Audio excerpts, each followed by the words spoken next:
सूरत शहर में माननीय एचएम सर, डीजी सर और सीपी सर इनके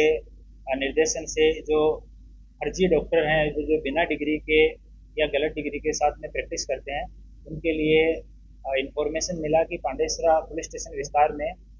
3 डॉक्टर के बारे में इंफॉर्मेशन मिला कि वो उनकी डिग्री फर्जी है और यहाँ पे वो एलोपैथिक दवाओं की प्रैक्टिस कर रहे हैं।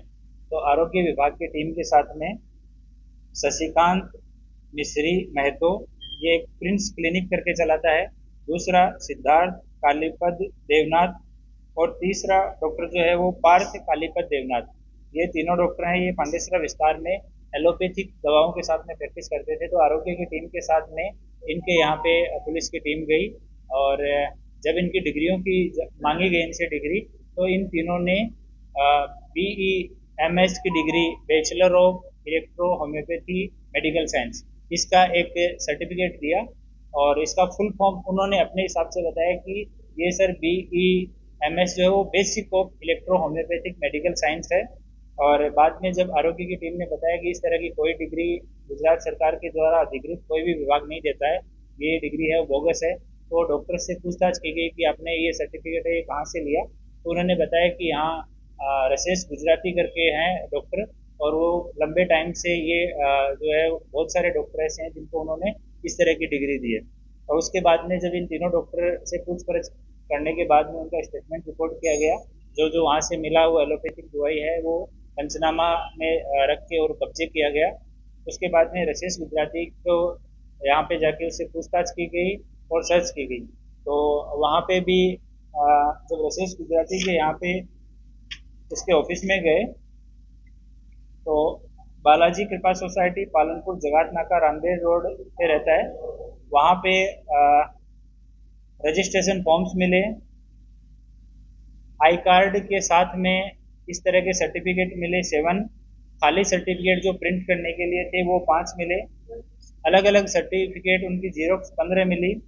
और मेंबरशिप रिन्यूअल के फॉर्म 8 मिले। तो डॉक्टर से पूछताछ की गई कि आप ये BE MS का सर्टिफिकेट या डिग्री ये किस तरह से देते हो, किस तरह से ट्रेनिंग करवाते हो। तो रसेश गुजराती ने अपने स्टेटमेंट में बताया कि वो पहले यहाँ गुजरात में 90s में उसने DHMS का कोर्स किया और पहले 1-2 ट्रस्ट के साथ में लेक्चरर तरीके काम किया। होम्योपैथी में उसने लेक्चरर बना, फिर एक ट्रस्ट के कॉलेज में वाइस प्रिंसिपल बना, फिर प्रिंसिपल बना। उसके बाद उसने धीरे धीरे उसमें ज़्यादा उसको बेनिफिट नहीं हो रहा था, तो इलेक्ट्रो होम्योपैथी के बारे में उसको पता लगा और रसेश गुजराती शार्प है तो उसने इसके बारे में स्टडी किया। तो उसको पता लगा कि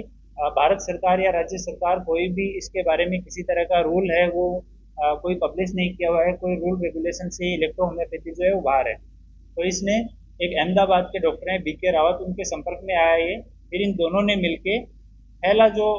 इनिशियल कुछ लड़कों को 5-7 लड़कों को जिसका नाम इनको भी नहीं पता है, उनको प्रॉपर तरीके से इलेक्ट्रो होम्योपैथी के बारे में बताया। 3 साल का कोर्स था पर लगभग 2 साल में इन लोगों ने उनको ट्रेन किया और इलेक्ट्रो होम्योपैथी की दवाई देना, क्या क्या रोग का उपचार हो सकता है वो सिखाया।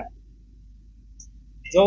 4-5 डॉक्टर को इन्होंने बना के मार्केट में भेजा तो उनका अनुभव ये आया कि कोई भी आदमी, पब्लिक के जो लोग हैं वो इलेक्ट्रो होम्योपैथी की दवा लेने के लिए कोई भी पेशेंट नहीं आता है, ट्रीटमेंट कोई करवाता नहीं है और दवा जो है उसका इफेक्ट बहुत धीरे धीरे होता है। तो इस वजह से वो जो डॉक्टर मार्केट में जब गए तो उनको रिस्पॉन्स अच्छा नहीं मिला। तो इन लोगों ने बाद में अपनी स्ट्रेटेजी 2002 के बाद में इन्होंने अपनी चेंज की और इन्होंने जितने भी लोग थे जो कोई किसी डॉक्टर के यहाँ काम करता था, बाहर का व्यक्ति, उन लोगों से संपर्क करना चालू किया। इन्होंने उनको कि आप हमें 70,000 रुपये दीजिए, हमारा आयुष डिपार्टमेंट जो गुजरात का है उसके अंडर में हमारा board of electro homeopathy Gujarat ये रजिस्टर्ड है और ये अहमदाबाद में है, इसके अंडर में हम आपको ट्रेनिंग करवाएंगे और उसकी डिग्री देंगे। ये ट्रेनिंग 2.5 साल की ट्रेनिंग देंगे, ये सब महज दिखावा था। इनके पास कोई इंफ्रास्ट्रक्चर नहीं है ट्रेनिंग देने का, सूरत में भी नहीं है, अहमदाबाद में भी नहीं है। ये 70,000 रुपये किसी से 60, किसी से 70, मौका मिला तो 80 भी अलग अलग आदमियों से लेते थे। लेने के बाद में उनको 10 से 15 दिन में वो डिग्री प्रिंट करके ये लोग दे देते थे और साथ में रसेल जो है वो यहाँ पे उनको गारंटी देता था कि तुम लोग कहीं पे भी जाओ, एलोपैथिक, होम्योपैथिक, आयुर्वेद जो प्रैक्टिस तुम्हें करनी है तुम आराम से प्रैक्टिस कर सकते हो। SMC, पुलिस, आरोग्य ये कोई भी तुम्हारे ऊपर हाथ नहीं डालेगा, इसकी मेरी जिम्मेदारी है। तो ये उनके बीच बीच में घूमता रहता था। और उनको एक रजिस्ट्रेशन सर्टिफिकेट ये लोग प्रिंट करके देते थे कि ये हमारे बोर्ड का रजिस्ट्रेशन सर्टिफिकेट है, इसके बाद में आप अधिकृत हैं कहीं पे भी प्रैक्टिस करने के। तो वो सर्टिफिकेट की वैलिडिटी ये लोग रखते थे कि जैसे 1 साल की वैलिडिटी का दिया, तो उसके रिन्यूअल के बहाने से 5,000 रुपये से लेकर 15,000 रुपये तक ये पर डॉक्टर का 1 साल का वसूलते थे। और उस कोई डॉक्टर अगर ना बोले कि मैं ये नहीं दे सकता हूँ या कोई जांच पड़ताल करने की कोशिश करे, तो उसको अलग अलग तरीके से ये लोग धमकाते थे। अभी एक डॉक्टर आया है जिसको तो इन्होंने एक कि तुम्हें मार देंगे इस तरह की धमकियां भी दी है। पर इनिशियल फेज में ये लोग प्रशासन का, आरोग्य विभाग का इस तरह का नाम लेके कि तुम्हें बुक करवा देंगे, इस तरह की धमकी देके ये अपनी एनुअल फीस वो कलेक्ट करते थे।